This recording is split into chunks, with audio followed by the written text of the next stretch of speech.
ওই লোকটাকে আমি দেখতে পেয়েছি। Okay sir. সবাই চলে এসো। Okay sir.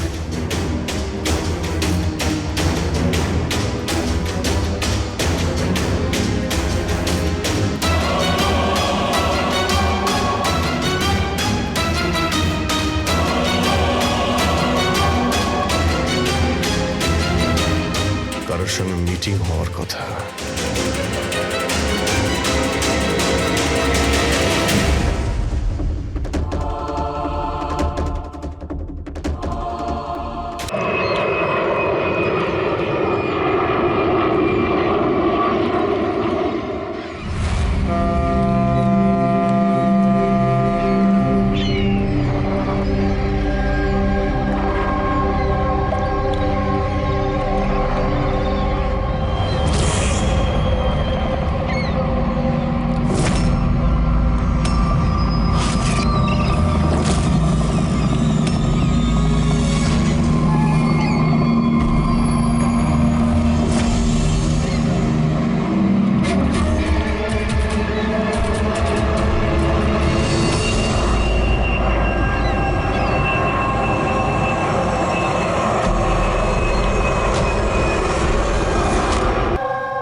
এগারোটা বেজে গেছে, এসে গেছে। এবার এই প্ল্যানটা পড়বে।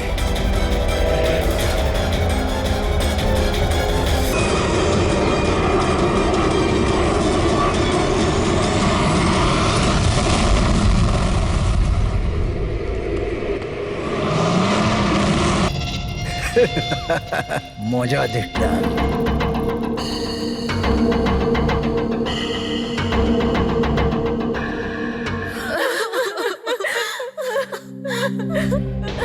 তো প্লেনে আপনাদের তিনজনের হাজবেন্ড ছাড়া শুধু পাইলট ছিল?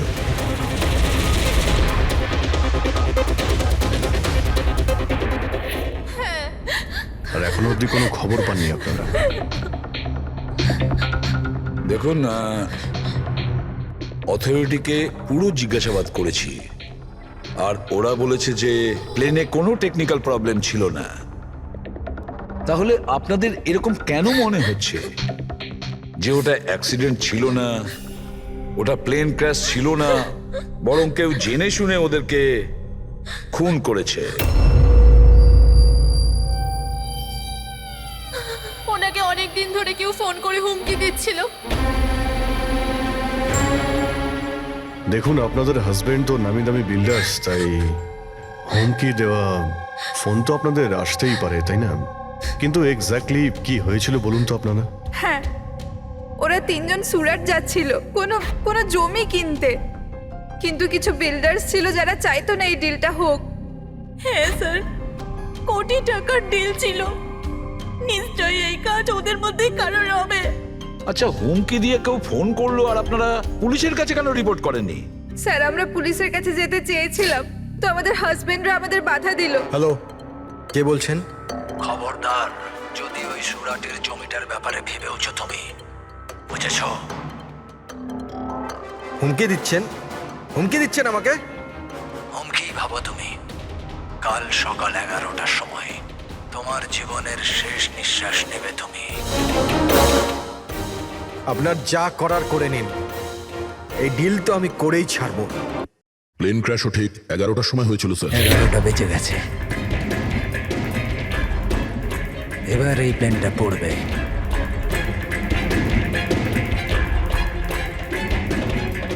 এটা কোনো কাকতালীয় ঘটনা হতে পারে না।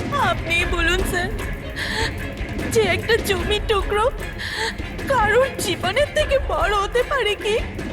দেখুন, আমি আপনাদের প্রমিস করছি, যারা এই কাজটা করেছে তাদেরকে আমরা শাস্তি দিয়েই ছাড়ব।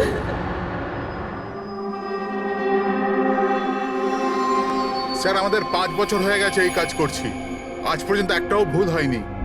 আমাদের কাজে ভুল হওয়ার কোনো সম্ভাবনাই নেই স্যার। যদি স্যার প্লেনে কোনো প্রবলেম থাকতো তাহলে আমরা ওটাকে উঠতে দিতাম না। তাহলে আপনাদের কথা অনুযায়ী প্লেনে কোনো প্রবলেম ছিল না? একদমই নয় স্যার। তাহলে প্লেনটা ক্র্যাশ হলো কি করে? হ্যাঁ, 4 জন মারা গিয়েছেন, কে দায়িত্ব নেবে তার? স্যার, আমি নিজেই খুব অবাক হয়েছি যে এটা ঘটলো কি করে। ফ্লাইট রেকর্ডার জানেন তো আপনারা, যাকে আমরা ব্ল্যাক বক্স বলি, সেখানেও সবকিছু নর্মাল দেখাচ্ছে। নর্মাল বললে কাজ চলবে না, সব কিছু ডিটেলে বলুন, শুরু থেকে, টেক অফ হওয়ার আগে থেকে কি হয়েছিল। আমরা পুরো প্লেন চেক করে পাইলটকে হ্যান্ডওভার করে দিয়েছিলাম। তারপরে ওই 3 বিজনেসম্যান প্লেনে করে সুরাটের দিকে রওনা দিল।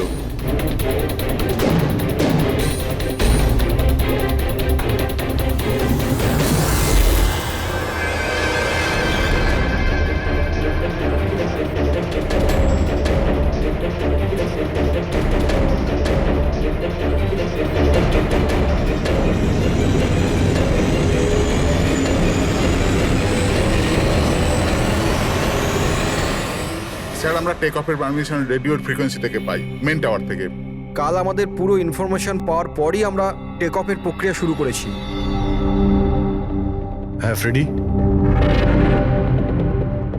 কি? আচ্ছা, ওকে ওকে ওকে, হ্যাঁ ঠিক আছে, আমরা দেখছি। কি হয়েছে স্যার? মদনকে যে নাম্বার থেকে হুমকি দেওয়া ফোন করা হয়েছিল সেটা ক্র্যাশের দিন এখানেই ছিল, এই এয়ার স্ট্রিপেই। স্যার ফোনটা যদি এখানেই থেকে থাকে তাহলে এটা ভিতরের কোনো লোকের কাজ। কি? হ্যাঁ, না স্যার, আমরা কাউকেই কোনোদিন হুমকি দিয়ে ফোন করিনি। তোমরা না করলে কি বাইরের কেউ এসে করে গেছে? এই তোমাদের সিকিউরিটি এয়ার স্ট্রিপের? যদি ওই লোকটা এখানে এসে থাকে তাহলে কিছু না কিছু তো এখানে নিশ্চয়ই ফেলে গেছে, চেক করে দেখি। স্যার এই জায়গাটা তো পুরো পরিষ্কার, ও যদি কোথাও লুকায় তাহলে ওই হ্যাঙ্গারের কাছে কোথাও লুকিয়েছিল। ঠিক আছে, ওখানে দেখি। আপনারা আসুন আমাদের সঙ্গে।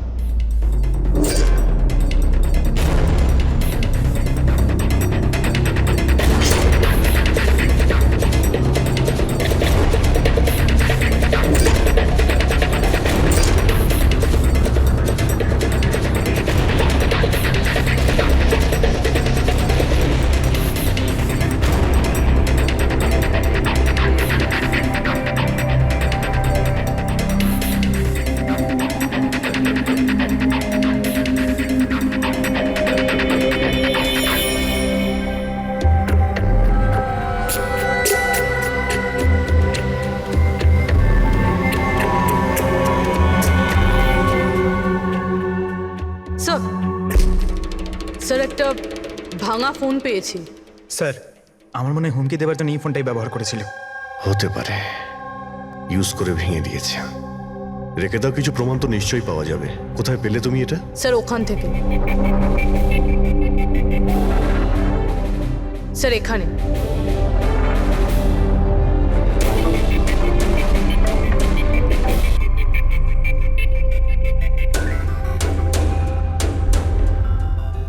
স্যার এই দেখুন, এখানে কানের মতো কিছু একটা দেখা যাচ্ছে।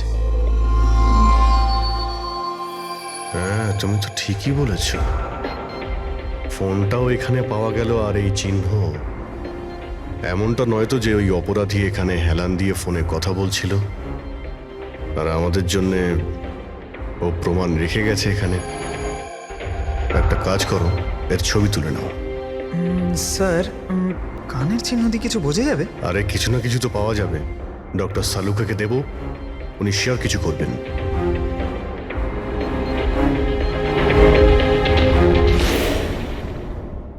স্যার, 2টো লাশ পাওয়া গেছে, অঙ্কুর আর মদনের। অঙ্গদ আর মদন। আচ্ছা, সুমিত আর ওই প্লেনের পাইলট? খুন চলছে স্যার, এখনো কোনো খবর পাওয়া যায়নি। আপনারা প্লিজ কাঁদবেন না, একটু শান্ত হন। দেখুন, আমি আপনাদের কথা দিচ্ছি, আপনাদের স্বামীকে যারা খুন করেছে তারা আমাদের হাত থেকে বাঁচতে পারবে না। স্যার, হ্যাঁ স্যার এই ফোনটা পেয়ে গেছি যে ফোন থেকে হুমকি দেওয়া ফোনটা করা হয়েছিল, কিন্তু কিন্তু স্যার আমরা ওখানে পৌঁছানোর আগেই খুনি এই ফোনটা ভেঙে দিয়েছে, যাতে আমরা ওর অবধি পৌঁছতে না পারি। স্যার আমরা জানি এটা কে করেছে। চেনেন আপনারা? কে কে খুন করেছে? রণদীপ আর শশী। রণদীপ আর শশী কারা? হ্যাঁ স্যার এই দুজন আউট বিল্ডার্স, এরা চাইতো না যে আমাদের তিনজনের স্বামী এই ডিলটা করুক। জানতাম আমরা জানতাম যে এই ঘটনার পুরো দোষ আমাদের ঘাড়েই চাপানো হবে। আপনাদের পরিচয়? স্যার এরাই দুজন হলো সেই খুনি, রণদীপ আর শশী।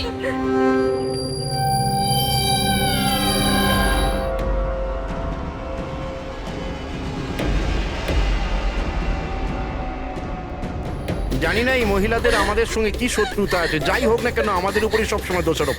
আর আগেও একবার এরা আমাদের মিথ্যে অভিযোগে গ্রেপ্তার করিয়েছিল। আচ্ছা, কোন অপরাধে গ্রেপ্তার করিয়েছিল আপনাদের? আমাদেরও একটু বলুন।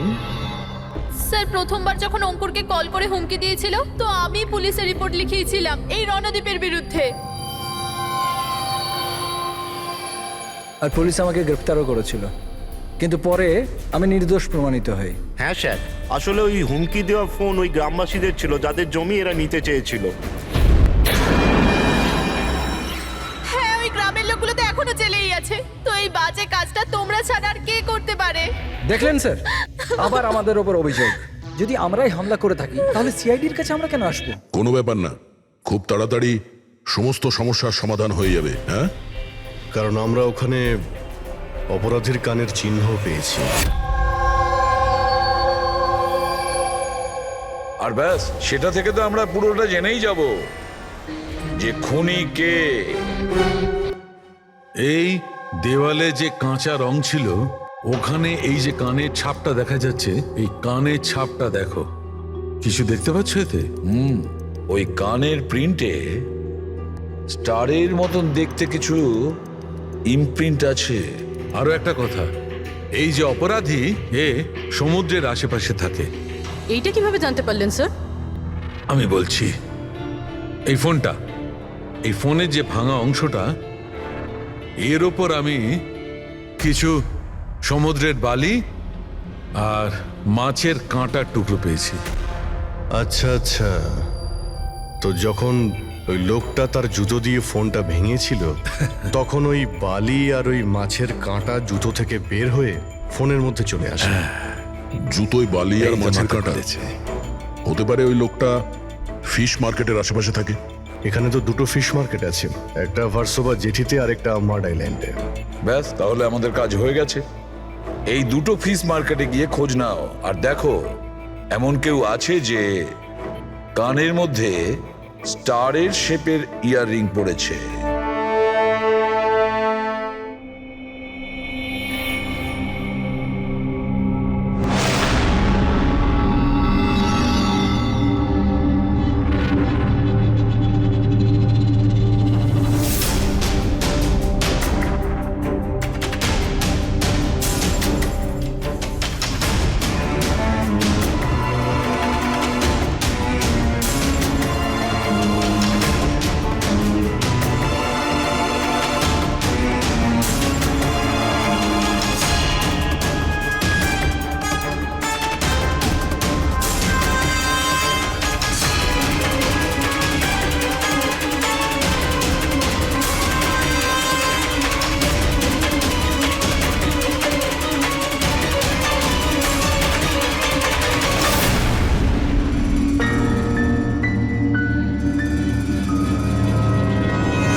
ওই লোকটাকে আমি দেখতে পেয়েছি। Okay sir. সবাই চলে এসো। Okay sir.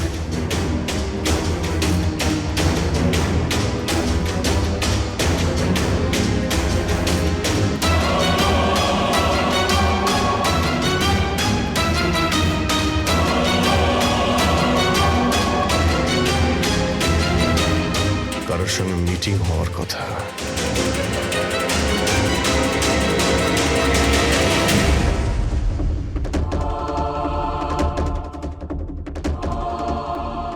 এই লোকটা কে চিনতে পারছি না তো।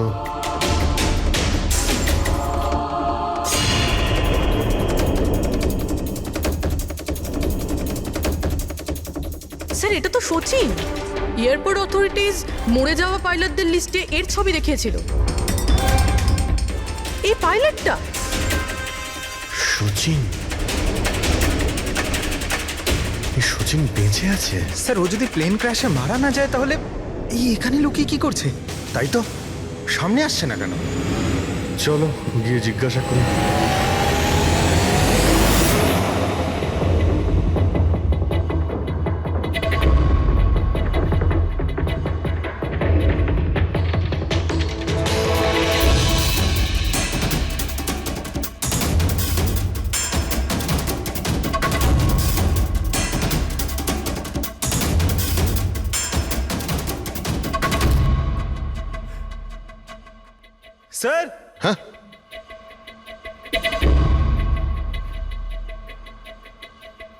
স্যার এ তো মারা গেছে।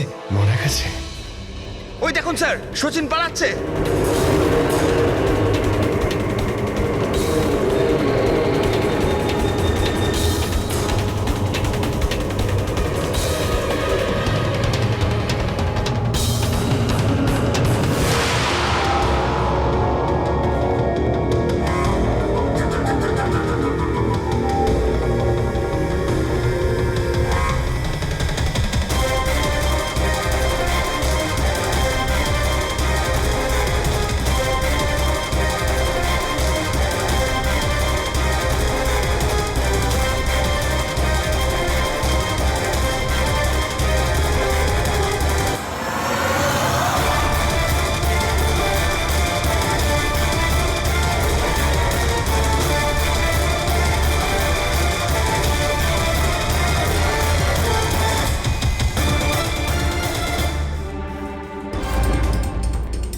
স্যার ওই লোকটা মনে হয় এমন কিছু রহস্য জানতো যেটা সচিন চাইতো না আমরা জানতে পারি, আর হয়তো সেই জন্যই ওকে মেরে ফেললো।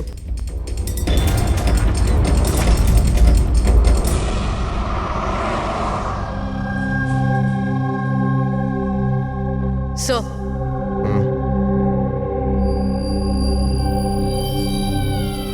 কি জিজ্ঞেস করতে চান আপনি আমাকে? আপনার হাজবেন্ড সচিনের ব্যাপারে আপনি কি বলতে পারবেন ও কোথায় আছে? এটা কিরকম প্রশ্ন ইন্সপেক্টর? আপনারা তো জানেন কিছুদিন আগে একটা প্লেন ক্র্যাশে। আগে না, সচিন বেঁচে আছে। বেঁচে আছে? আগে হ্যাঁ। আর আপনি হয়তো এটা শুনে খুবই কষ্ট পাবেন যে ও একটা খুন করে পালিয়েছে। এমনিতে তোমার স্বামী সচিন কত টাকা পেয়েছিল এই ষড়যন্ত্রে যুক্ত হয়ে? টাকা? টাকা পাইনি। টাকা যদি পেয়ে থাকতো তাহলে আমি কফি শপে কাজ করতাম না। আর এমনিতেও আমাদের রিলেশন ঠিক চলছিল না। আপনাদের মধ্যে বনিবনা হচ্ছিল না? কি বলতে চাইছেন, মানে জিজ্ঞেস করতে পারি কি প্রবলেম ছিল? দীপ্তি নামের একটা মেয়ে আছে, এয়ার হোস্টেস। অনেকবার বলতো যে তোর সাথে ডিভোর্স নিয়ে ওর সাথে থাকতে চাই। কোথায় থাকে ও? সিঙ্গাপুর। সিঙ্গাপুর? কি সচিন বেঁচে আছে? এ হতে পারে না স্যার, আমরা নিজের চোখে ওকে প্লেনে উঠতে দেখেছিলাম। স্যার এত বড় দুর্ঘটনায় ওর বেঁচে থাকার কোনো সম্ভাবনাই নেই স্যার। আর ও যদি প্লেন থেকে প্যারাশুট নিয়ে লাফ দেয় তাহলে? না স্যার, যদি প্যারাশুট নিয়ে লাফ দিত তাহলে কেউ না কেউ তো নিশ্চয়ই দেখতে পেত। আমরা কিছু মিস করে যাচ্ছি না তো? কি একটু আগে তুমি কি বললে, কি মিস করেছো? না না স্যার, কিছু না। তোমাদের অ্যাপিয়ারেন্স বলছে যে তোমরা কিছু লুকোচ্ছ, তাই তো? কি ব্যাপার বলো, বলো তাড়াতাড়ি। সরি স্যার, আমরা ওই ছোট একটা ভুল করে ফেলেছিলাম। কিরকম ভুল? স্যার যখন প্লেন টেক অফ করেছিল আমরা ওখানে ছিলামই না। আপনারা এত বড় ভুল কি করে করতে পারেন? হ্যাঁ স্যার ওই প্লেন যখন রানওয়েতে দৌড়চ্ছিল স্যার কিছু বিস্ফোরণ হলো স্যার। কিরকম বিস্ফোরণ? স্যার কেউ একজন চকলেট বোম ফাটিয়েছিল, তো আমরা ওইটাই দেখতে গিয়েছিলাম যে কোথাও কিছু হয়নি তো। আরে এটা তো চকলেট বোম। আর স্যার যখন আমরা ফিরে এলাম তখন দেখলাম যে প্লেন উড়ে গেছিল স্যার। এটা ওই দাড়িওয়ালারই কাজ হবে স্যার, ওদের কনসেন্ট্রেশন নষ্ট করার জন্য। হ্যাঁ, কিন্তু অভিজিৎ কেন, কিসের মোটিভ থাকতে পারে ওদের কনসেন্ট্রেশন ব্রেক করার জন্য? কিছু না কিছু তো গোলমাল আছে অভিজিৎ। আচ্ছা, যখন বোমটা ব্লাস্ট হয় তখন প্লেনটা বায়ুস্তরের কোন জায়গা ছিল? ওখানে গিয়ে দেখাও। আসুন স্যার, চলো দেখাও। আসুন।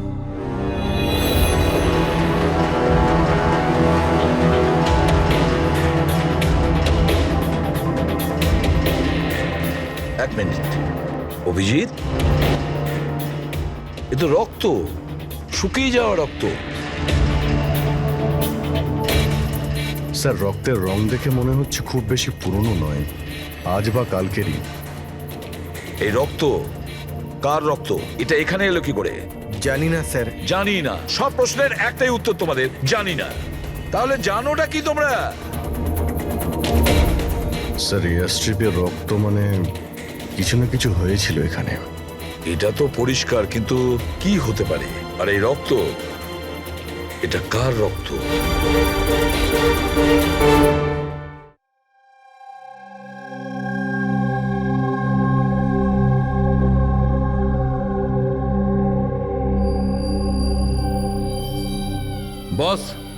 জানতে পেরে গেছি ওই এয়ার স্ট্রিপে যে রক্ত ছিল ওটা কার। কার ছিল? এর পাইলট সচিনের।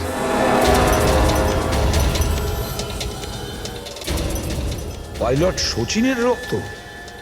কিন্তু ওরা আঘাত লাগলো কি করে, কখন? স্যার যখন আমরা ওকে জেটিতে দেখেছিলাম তখনও একটা স্লিং ব্যান্ডেজ পড়েছিল, আর ওর হাতে ব্যান্ডেজও বাঁধা ছিল। কিন্তু ইঞ্জিনিয়ার আমাদের এটা বললো যখন সচিন টেক অফের জন্য যাচ্ছিল ও একদমই ঠিকঠাক ছিল, ওর হাতে কোনো রকম ব্যান্ডেজই ছিল না। এটার একটাই মানে দাঁড়ায় অভিজিৎ, সচিনের আঘাত এয়ার স্ট্রিপের সময়ই হয়েছে। প্লেনটা টেক অফ হওয়ার আগেই সচিন এয়ার স্ট্রিপে পড়ে যায় আর ওর তখনই আঘাতটা লাগে। ঠিক এইরকমই হয়ে থাকবে বস, কারণ এই জন্যে সচিন প্লেন ক্র্যাশে মারা যায়নি, কারণ সচিন প্লেনে ছিলই না। কিন্তু ডক্টর সালুখে কেউ তাহলে সচিনকে প্লেন থেকে লাফাতে দেখেনি কেন? আরে দাঁড়িয়েওয়ালা ওখানে বাজি ফাটিয়েছিল না ওদের সরানোর জন্যে। এগুলো সব সচিন আর ওই লোকটার প্ল্যান ছিল।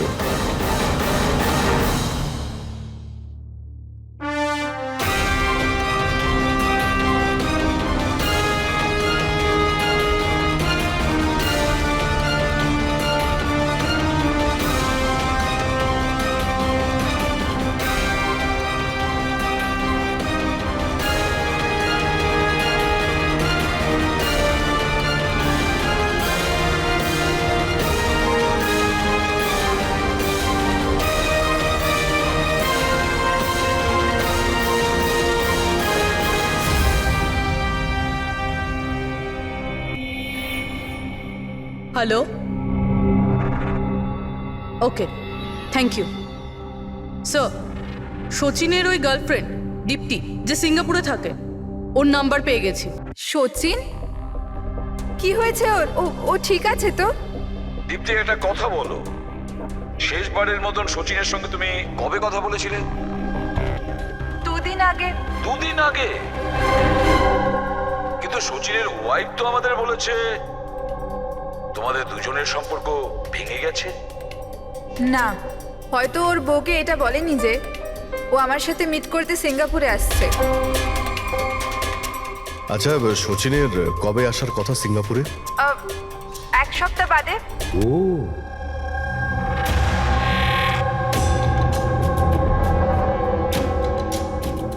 আচ্ছা, আর কি কি কথা হয়েছে তোমার সঙ্গে 2 দিন আগে?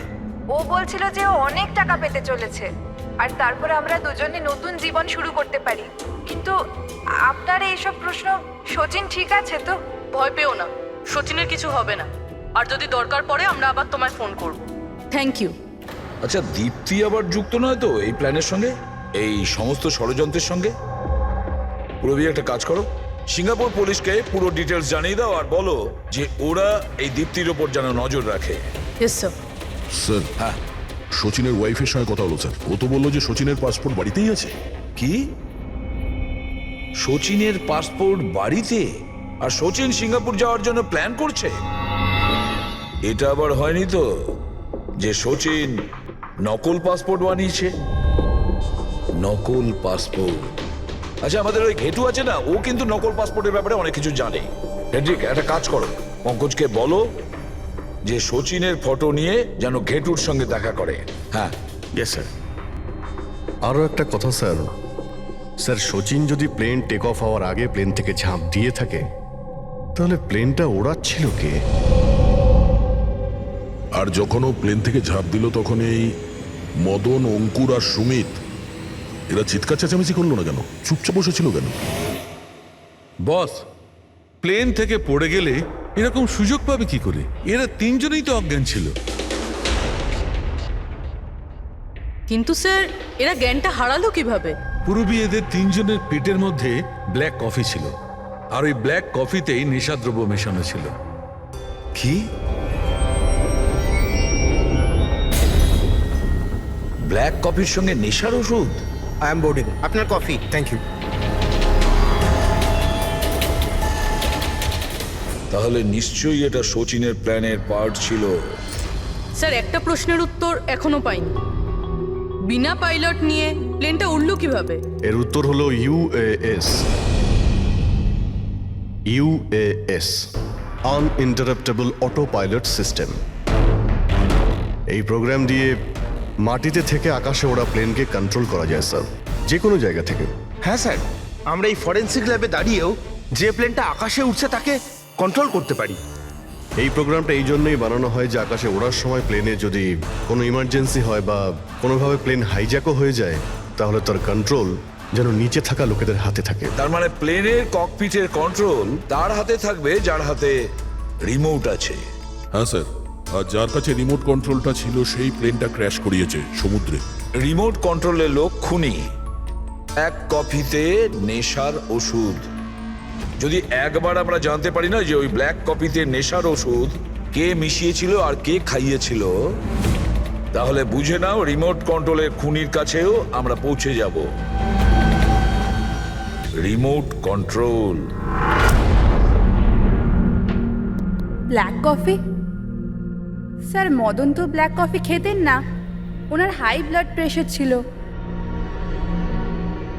আর স্যার আমিও তো সুমিতকে কোনো ব্ল্যাক কফি দিইনি, কারণ ও যখন বাড়ি থেকে বেরিয়েছিল তখন আমিও বাড়ি ছিলাম না। দেখুন, আমরা ওই তিনজনের পেট থেকেই ব্ল্যাক কফি পেয়েছি, যে সেই নেশার ওষুধ মিশিয়েছিল।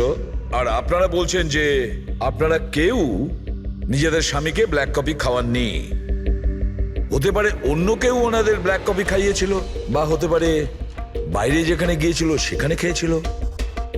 কোথাও গিয়েছিল কি? হ্যাঁ স্যার, ওকে আমাদের ড্রাইভার এয়ারপোর্টে ছাড়তে গেছিল। তাহলে হতে পারে যে ও বাইরে কোথাও কফি খেয়েছে, তাহলে ড্রাইভার জানতে পারে। রবি, ওকে একবার ডাকুন তো, কোথায় আছে ও? স্যার যবে এই ঘটনা ঘটেছে তবে থেকে ও কাজে আসছে না, ও আমার ফোনও তুলছে না। তার মানে অভিজিৎ, এই রবি কাল থেকে উধাও।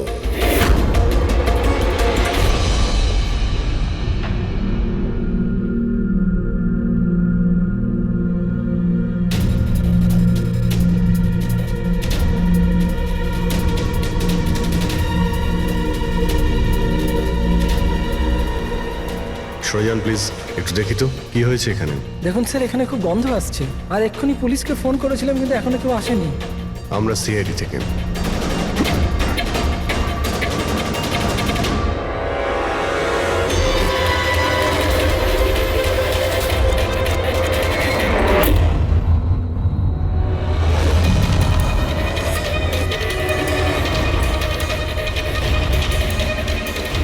স্যার আরও একটা খুন।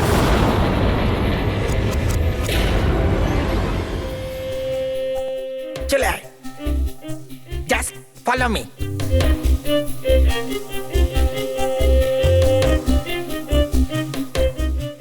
পঙ্কজ, চুপচাপ আমার পেছন পেছন চলতে থাকবি যতক্ষণ আমি এখানে আছি। তোর ঘাবড়ানোর কোনো দরকার নেই। এই যে ঘেটু, আমি না ভয় পাই না, আমি একজন সিআইডি অফিসার। চুপচাপ চল, ফলো মি, ওইদিকে চল।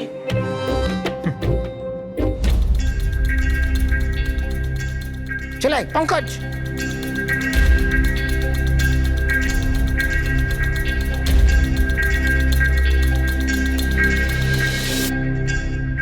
কি বন্ধু, শুনেছি তুমি খুব সুন্দর পাসপোর্ট বানাও। কে বললো? আমার একটা বন্ধু বলেছে। বন্ধু? কে বন্ধু? এ না, আমি চিনি না একে।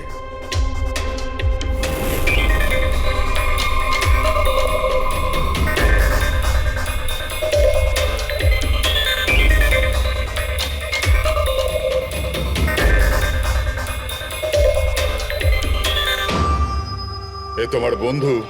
তোমার কোনো সন্দেহ আছে? খুব ভালো করে চিনি আমি একে। এর পাসপোর্টও রেডি হয়ে পড়ে আছে আমার কাছে। আরে বাহ, তাহলে তো আমারও পাসপোর্ট হয়ে যাবে, তাই না? হয়ে যাবে, কিন্তু দুটো পেটি লাগবে। আরে দেবো তো 2 পেটি। বলো না কি চাই, আম চাই না 2 পেটি আপেল চাই, বলো কি চাই। এ শালা, 2 পেটি মানে 2 লাখ। 2 লাখ? 2 লাখ? চল এটা বল, তোর নাম কি লিখবো পাসপোর্টে? Sub inspector Pankaj, CID. CID? হ্যাঁ, সিআইডি। আরে আরে আরে আমি কি করেছি তোমার? শুধু তোরই নয়, যত নকল পাসপোর্ট বানায় সব ধান্দা বন্ধ হয়ে গেছে। যে যে প্রশ্নগুলো আমি করব সব কটা সত্যি সত্যি উত্তর দিবি, না হলে 2 লাখ বার উঠবস করাবো, বুঝেছিস? জিজ্ঞেস করো কি করবার আছে। এ ওর নকল পাসপোর্ট নিতে কখন আসবে? জানি না। জানিস না? আজ সন্ধ্যেবেলা। দেখলে পঙ্কজ, খেঁচুর কামার। স্যার, রবির ঘর থেকে যে বোতলটা পাওয়া গেছে ওখানে ওই নেশার ওষুধটা আছে যেটা সালুমকে স্যার ব্ল্যাক কফিতে পেয়েছিল। ওই রবি ছাড়া আর কারোর আঙুলের ছাপ পেয়েছিলে ওই বটলে? হ্যাঁ স্যার, রণদ্বীপের।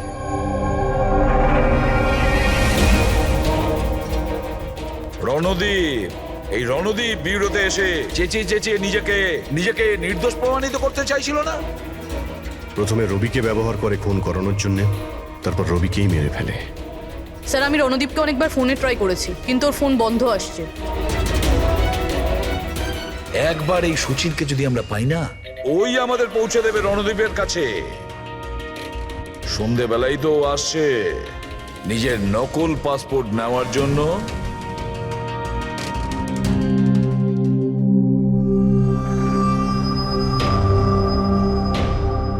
আমার পাসপোর্ট রেডি আছে? হ্যাঁ, তুমি এক কাজ করো, তোমার পাসপোর্ট ওর থেকে নিয়ে নাও, ওর কাছে আছে। আরে ভাই তাড়াতাড়ি করো, আমার কাছে বেশি সময় নেই। সত্যি বলেছিস তুই, তোর কাছে তো একদম সময় নেই। ব্যাস এইটা, এই ফটোটা চিপকে দি। এটা কি ধরনের মজা? মজা নয়, এটা সিআইডির উপহার। সিআইডি? বল, ওই প্লেন ক্র্যাশটা কি করে করেছিলি তুই?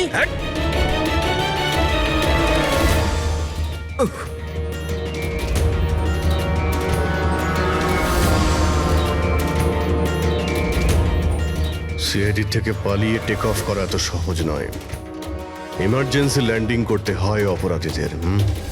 টাকার লোভে আমি অন্ধ হয়ে গিয়েছিলাম। এই কাজের জন্য আমায় 50 লাখ টাকা দেওয়া হয়েছিল, কিন্তু আমি জানতাম না যে স্যার ওরা মারা যাবে। তোকে টাকা কে দিয়েছিল সেটা বল। স্যার আমি জানি না স্যার, আমি শুধু একবার কথা বলেছিলাম ওর সাথে। পঙ্কজ, ইন্টারনেটে ভালো করে দেখো এই রণদীপের কোনো ইন্টারভিউ পাওয়া যায় কিনা। স্যার, পেয়ে গেছি। আমি আমার সাফল্যের সব কৃতিত্ব আমার কঠোর পরিশ্রম আর না হারা মনোভাবকে দেব। এই পৃথিবীতে কোনো কিছুই অসম্ভব না। আমি কোথায় ছিলাম আর কোথায় এসে পৌঁছেছিলাম। স্যার এটা ওনারই আওয়াজ স্যার, আই এম শিওর এটা ওনারই। গলার স্বর রণদীপের আর ওই শিশিতে আঙুলের ছাপও রণদীপের। রণদীপ?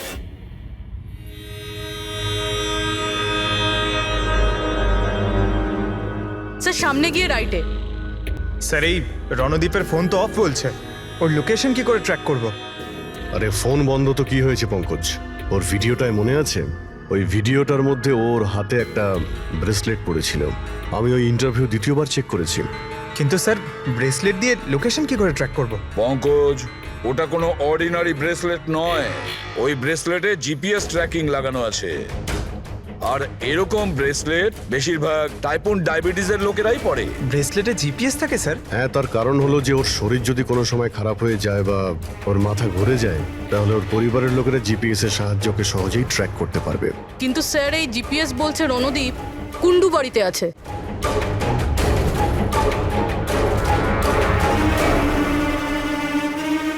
স্যার, এখানেই কোথাও হবে, এইখানেই।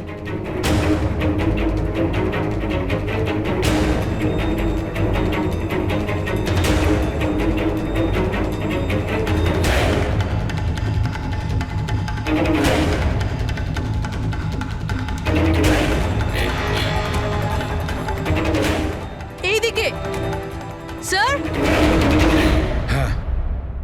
স্যার, এখানেই কোথাও হবে। ওর হার্ট রেট ক্রমশ কমে আসছে। হার্ট রেট ক্রমশ কমে যাচ্ছে? এদিকেই ও কোথাও আছে।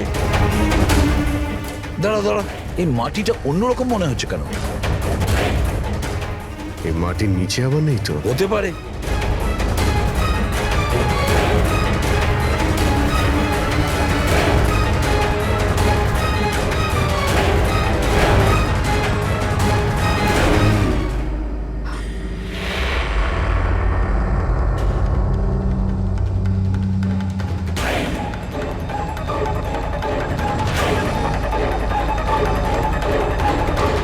মাই গড, বেঁচে আছে? স্যার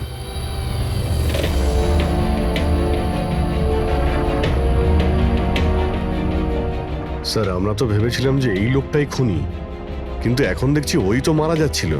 স্যার আমার মনে হয় না রবির খুন রণদীপ করেছে বলে, কারণ ব্যুরো থেকে বেরোনোর পরে ওর ব্রেসলেটের লোকেশন এখানটাই ছিল, ও অন্য কোথাও যায়নি। তার মানে যে সচিনকে টাকা দিয়েছিল সে রণদীপ ছিল না, অন্য কেউ ছিল।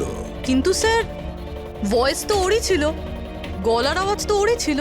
পুরবি আওয়াজ চেঞ্জ করে কথা বলা কোনো ব্যাপার না। আর আজকাল স্যার এমন এমন মোবাইলের অ্যাপ এসছে যার সাহায্যে যে কেউ যে কোনো আওয়াজে কথা বলতে পারে। কিন্তু কে কে সে যে রণদীপকে ফাঁসানোর চেষ্টা করেছিল? সে কে ছিল যে কিনা নিজের ভয়েস চেঞ্জ করার অ্যাপ ইউজ করেছিল?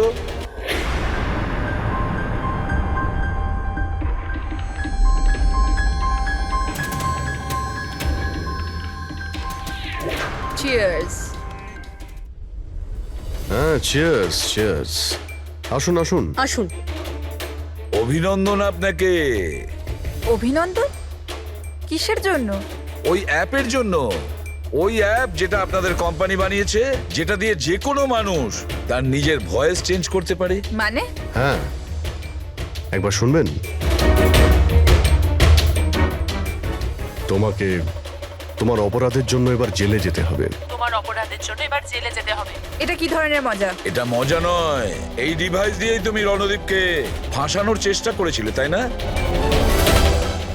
পুরবি, অ্যারেস্ট করো একে। চলুন ম্যাডাম।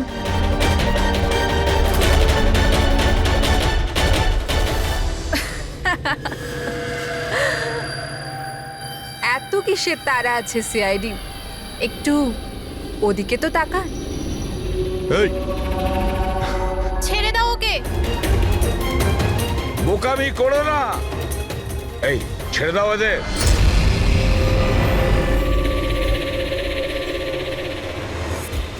মাই গড, তাড়াতাড়ি ওঠো।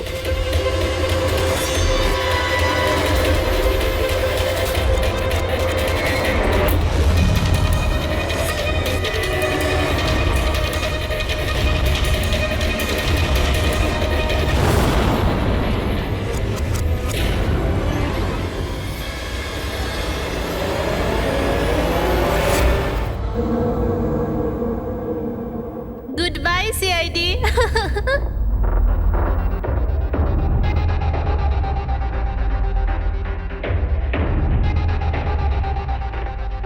ওয়েল ডান গার্লস, আজ পর্যন্ত বড় বড় অপরাধী যেটা করতে পারেনি সেটা আমরা করে দেখিয়েছি।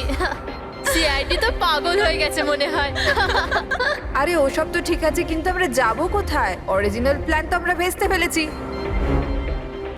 ভেবে দেখি, কোনো না কোনো রাস্তা তো পেয়েই যাব।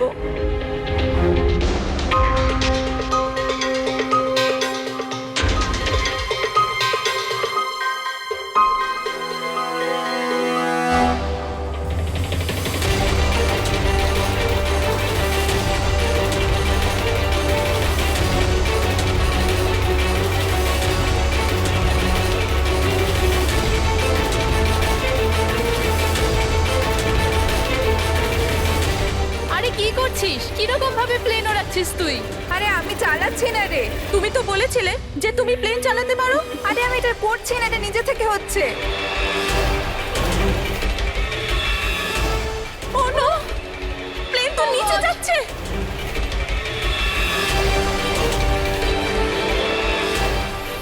মনে হচ্ছে আমাদের ইউএস টেকনোলজি কেউ জানতে পেরে গেছে নাকি? কিন্তু কি করে?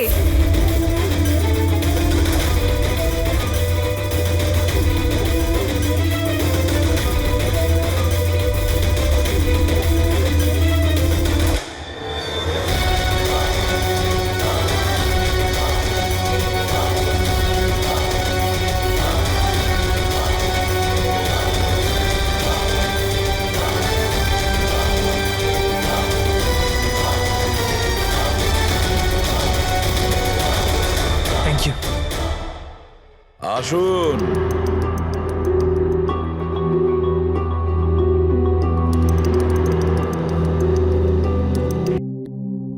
যে দেশে মহিলারা স্বামীর দীর্ঘ জীবনের জন্য ব্রত রাখেন, সেখানে আপনারা তিনজন মিলে আপনাদের স্বামীদের খুন করে দিলেন। নিশ্চয়ই কোনো উপযুক্ত কারণ ছিল এর। হ্যাঁ, কারণ ছিল। আমাদের হাজবেন্ডরাও ধোয়া তুলসী পাতা ছিল না। হ্যাঁ, লোকেদের কাছে তো এমন দেখাতো যে ওরা আমাদের খুব ভালোবাসে, কিন্তু বাড়িতে কিছু অন্য গল্প হতো। না আমরা কোনো ভালোবাসা পেলাম, আর না কোনো সম্মান। অঙ্কুর তো কতবার রিয়ার উপর হাতও তুলেছিল, হসপিটালেও ভর্তি হতে হয়েছিল ওকে। এই সব থেকে বিরক্ত হয়ে আমরা আমাদের স্বামীদের কল করে হুমকি দিচ্ছিলাম, আর ভাবলাম সুযোগ ভালো আছে, তাই আমরা ওদের মেরে ফেললাম।